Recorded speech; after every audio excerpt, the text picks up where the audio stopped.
أعوذ بالله من الشيطان الرجيم بسم الله الرحمن الرحيم Сора Пещерата Ал-Кахф. В името на Аллах, всемилостивият милосърден. Слава на Аллах, който ни спосла на своя раб книгата и не стори в нея изопачение, достоверна да предупреждава за сурово мъчение от него и да благовества вярващите, които вършат праведни дела, че за тях ще има добра награда в рая. Там ще останат вечно, да предупреждава онези, които казват: Аллах се здоби със син. Нито те имат знание за това, нито предците им. Голяма дума излиза от устата им. Те не изричат друго, освен само лъжа. Не погубвай себе си от скръб по тях, о Мухамед, ако не повярват в това послание. Ние сторихме това, което е на земята, да е нейна украса, за да ги изпитаме, кой от тях е по-добър по деяние. И ще превърнем ние това, което е на нея, в безплодна пръст. Нима смяташ, че историята на хората от пещерата Ар-Раким е някакво чудо сред нашите знамения? Когато младежите се приютиха в пещерата и рекоха: Господи наш, дай ни милосърдие от Теб и ни приготви напътствие за нашето дело. Запечатахме ушите им в пещерата години наред. После ги събудихме, за да отличим коя от двете групи ще пресметне какъв срок са прекарали. Разказваме ти ние, о Мухамед, вестта за тях с истината. Бяха младежи, вярващи в своя Господ, и още повече ги напътихме и укрепихме сърцата им, когато се възправиха и казаха: Нашият Господ е Господът на небесата и на земята. Ние не ще зовем друг Бог освен Него, иначе ще сме изрекли голяма лъжа. Тези от хората на нашият народ приеха други богове освен Него. Защо не донесат явен довод за тях? И кой е по-голям огнетител от онзи, който измисля лъжа за Аллах? Том, вие се отвръщате от тях и от онова, на което служат вместо Аллах. Приютете се в пещерата. Вашия Господ ще разстеля за вас от своята милост и ще ви приготви подкрепа за вашето дело. И виждаш слънцето, когато изгрява, да се отклонява отдясно на пещерата им, и когато залязва, да ги отминава отляво, както са насред нея. Това е от знаменията на Аллах. Когато Аллах напътва, той е напътеният, а когато Аллах оставя в заблуда, не ще намериш за него покровител да го води. И ги смяташ за будни, а те са в дрямка, и ние ги обръщаме надясно и наляво, и кучето им проснало лапи на входа. Съзреш ли ги, ще се отвърнеш от тях в бяг и ще се изпълниш с ужас. И така ги събудихме, за да се питат помежду си. Един от тях рече: Колко време прекарахме в пещерата? Рекоха: Прекарахме ден или час от деня. Рекоха: Вашия Господ най-добре знае колко прекарахте. Сега изпратете някого от вас с тези ваши монети до града и нека види там коя храна е най-чиста и да ви донесе от нея за препитание, и да е внимателен, и да не ви издаде на никого. Ако се натъкнат на вас, ще ви прибият с камъни или ще ви върнат към тяхната вяра, и тогава никога не ще сполучите. Така осведомяваме хората за тях, за да знаят, че обещанието на Аллах е истинно и няма съмнение за часа.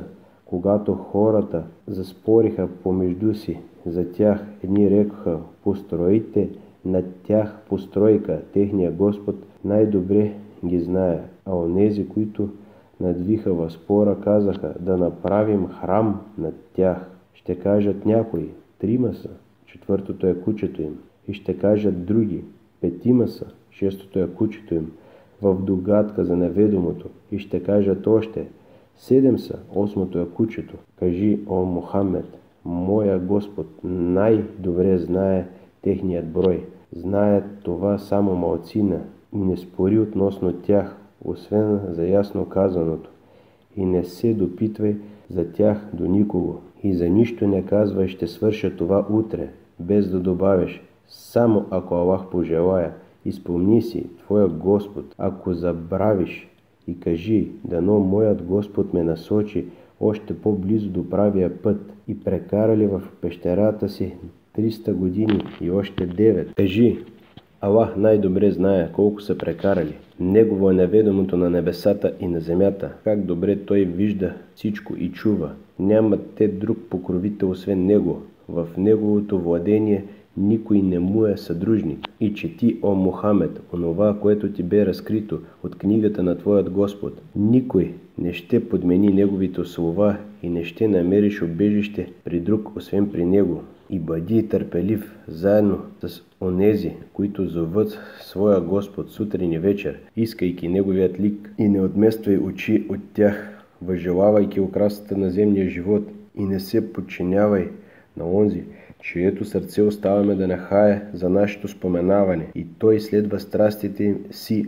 и делото му е погубено. И кажи, истината е от вашият Господ, който желая да вярва, а който желая да остане неверник. Ние приготвихме за огнетителите огънят, загражденията на които ги обкръжават, и ако викнат за помощ, ще им се помогне с вода от разтопен метал, който изпича лицата. Колко гнусно е това питие и колко лошо място е там за отсядане. Които вярват и вършат праведни дела, ние не ще погубим наградата на никой благодетелен. За тези са градините на Анд, сред които реки текат. Ще носят там украшения, гривни от злато, и ще са облечени в зелени одежди от коприна и брокат, облегнати там на престоли.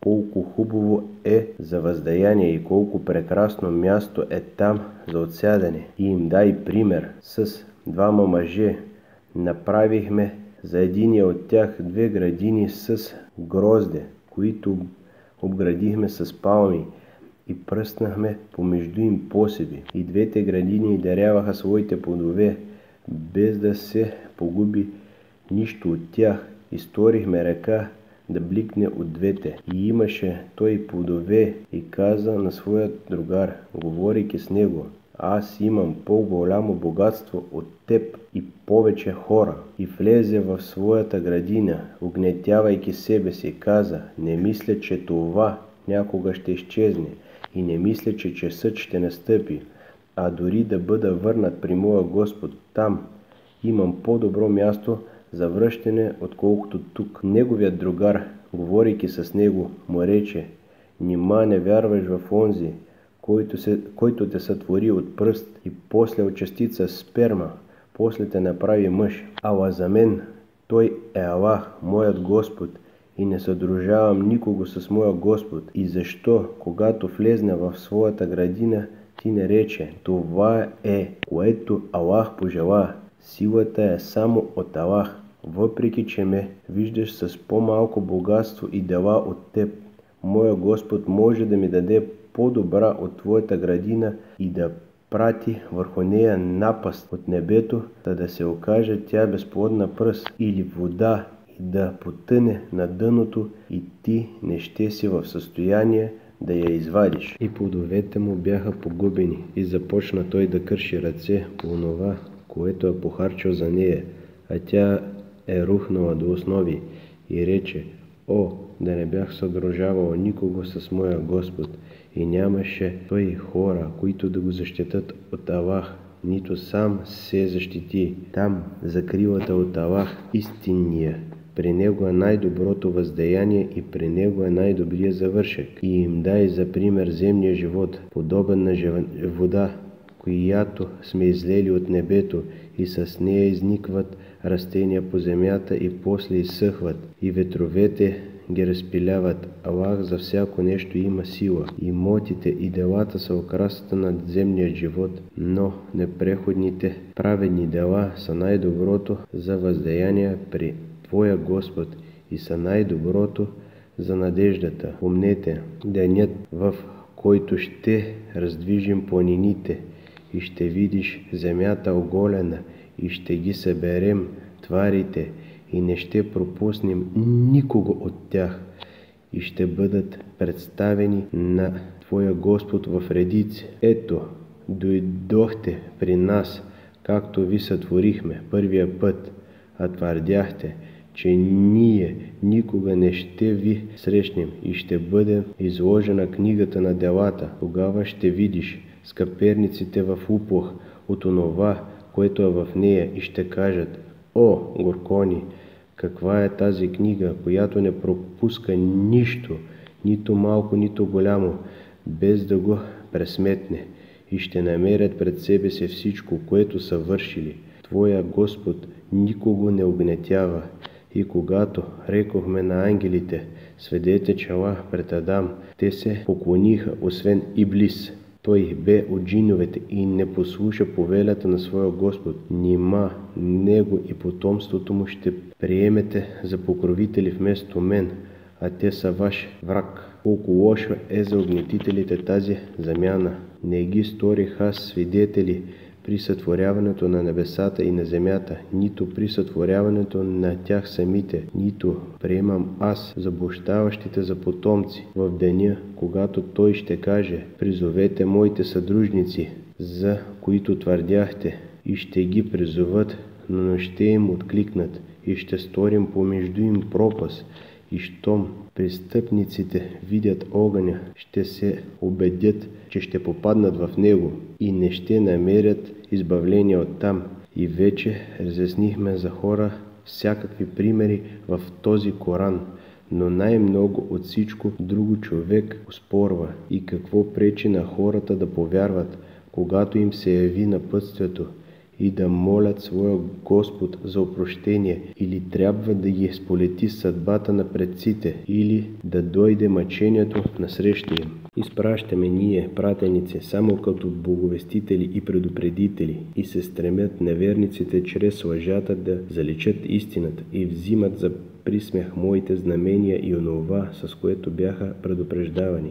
И кой е по-голям угнетител от онзи, комуто му бяха напомнени знаменията на неговият Господ, а той се отдръпна от тях и забрави какво е сторил с ръцете си преди. Ние сложихме сърцата им в броня, за да не го разбират, Корана, а в ушите им глухота, дори да ги призовеш към напътствието, о Мохамед, и тогава никога не ще застанат на правия път. Твоя Господ, опрощаващият, владетелят на милосърдието, ако ги накажеше за онова, което са придобили, щеше да им ускори мъчението, ала за тях има определено време и не ще намерят убежище от него. Погубихме ние тези селища, когато угнетяваха, и сторихме за тяхната гибел определено време. И каза Муса на своя слуга: не ще спра, додето не стигна мястото, където се събират двете морета, дори да продължа с години. И когато стигнаха мястото, където се събират, забравиха своята риба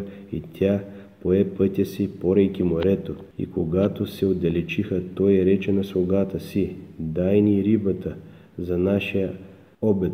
Усетихме изтощение от това наше пътуване. Рече слугата: видя ли, когато се приютихме до скалата, забравих рибата. Само сатаната ме накара да забравя за това и да не се сетя. По чудо тя пое пътя си в морето. Рече Муса: това е, към което се стремяхме. И се върнаха обратно, следвайки своите дири. И намериха един от нашите раби, комуто бяхме оказали милост и го бяхме научили на знание от нас. Муса му рече: може ли да те последвам, за да ме научиш на онова, на което си научен, за верния път? Рече: ти не ще можеш да търпиш заедно с мен. И как ще изтърпиш онова, за което нямаш знания? Рече Муса: ще откриеш, ако Аллах пожелая, че съм търпелив и не ще ти се противопоставя в нищо. Рече: ако ме последваш, не ме питай за нищо, докато сам не ти спомена за него.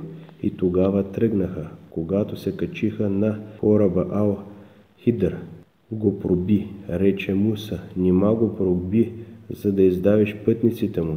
Ти извърши нещо недопустимо. Рече: нали ти казах, че не ще можеш да търпиш заедно с мен? Рече: не ме упреквай за това, че забравих, и не ме натоварвай с нещо непосилно за мен. И пак тръгнаха, додето срещнаха едно момче, и той го уби. Рече Муса: нима ти уби една чиста душа, не за възмездие, ти извърши нещо скверно. Рече, нали ти казах, не ще можеш да търпиш заедно с мен. Рече Муса, ако после те попитам за още нещо, тогава повече не ме води с теб. Ти вече ще имаш извинение от мен. И пак тръгнаха, дордето стигнаха до жителите на едно селище. Поискаха от жителите му да ги нахранят, а те отказаха да ги нагостят. Намериха там една стена, готова да рухне. Той я изправи. Муса рече, ако пожелаеше, ти би взел отплата за това.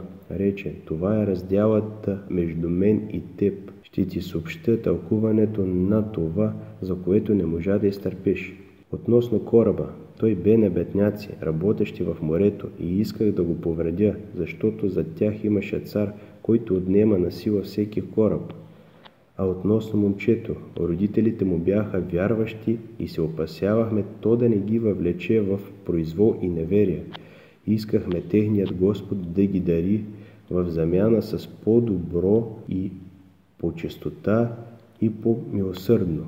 А колкото до стената, тя бе на две момчета, сирачета от града, и имаше под нея съкровище за тях. И баща им бе праведник. И твоя Господ поиска да стигнат зрелост и да извадят съкровището си като милост от своя Господ, а не по своя воля го направих. Това е тълкуването на това, за което ти не можа да изтърпиш. И те питат за Зулкарнейн. Кажи, о Мохамед, ще ви известя нещо за него. Наистина го укрепихме ние на земята и му дадахме път към всяко нещо. И пое той по един път, докато стигна залезът на слънцето. Намери го да залязва в кална вода и намери там хора. Рекохме ние, о Зулкарнейн, можеш да ги измъчиш или да им сториш добрина. Рече, онзи, който огнетява, ще го измъчвам. После ще бъде върнат при неговия Господ и той ще го накаже със сурово мъчение. А онзи, който вярва и върши праведни дела, негова е най-прекрасната награда и ще му отредим нашата най-лека повеля. Сетне пое друг път, дордето стигна изгрева на слънцето. Намери го да изгрява над хора, за които ние не бяхме сторили никакво покривало срещу него. Така ние обгръщаме съзнание всичко, което е у него. После той пак тръгна на път, додето стигнаха между две планини. Намери в подножието им хора, които почти не схващаха слово. Рекоха, о, Зулкарнейн, Яджуч и Меджуд покостят по земята, да ти сторим ли налог, да направиш между нас и тях преграда. Рече, онова, с което ме укрепи моя Господ, е по-добро. Помогнете ми с сила и ще направя между вас и тях здрава стена. Носете ми железни късове, додето се изравнят между двата склона. Рече, раздухвайте, когато ги превърна в огън. Рече, донесете ми да излея върху тях разтопена мед. И Яжуч и Маджуд нито можеха да я изкатерят, нито можеха да я пробият. Рече Зулкарнейн, това е милост от моят Господ.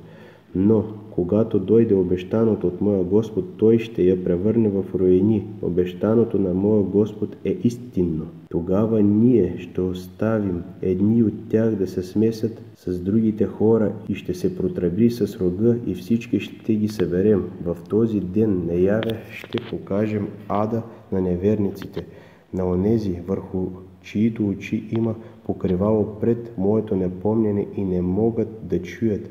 Нима неверниците смятат да приемат за покровители моите раби, а не мен.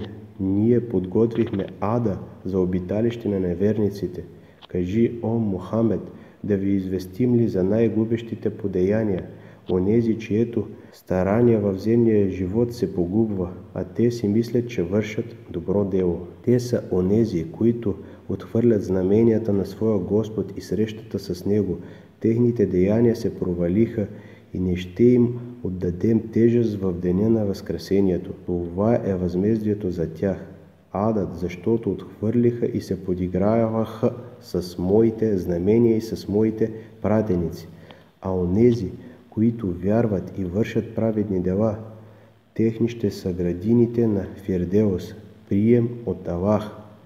Там ще пребивават вечно и никога не ще пожелаят да се преместят оттам. Кажи, о Мохамед, дори морето да е отмъстил, за да се записват словата на моя Господ, морето ще се изчерпи преди да се изчерпат словата на моят Господ, дори и да добавяме по толкова. Кажи, аз съм само човек като вас и ми се разкрива само, че вашият Бог е единственият Бог, който копнее за среща със своя Господ да върши праведни дела и в служенето си на своя Господ никого да не съдружава с него.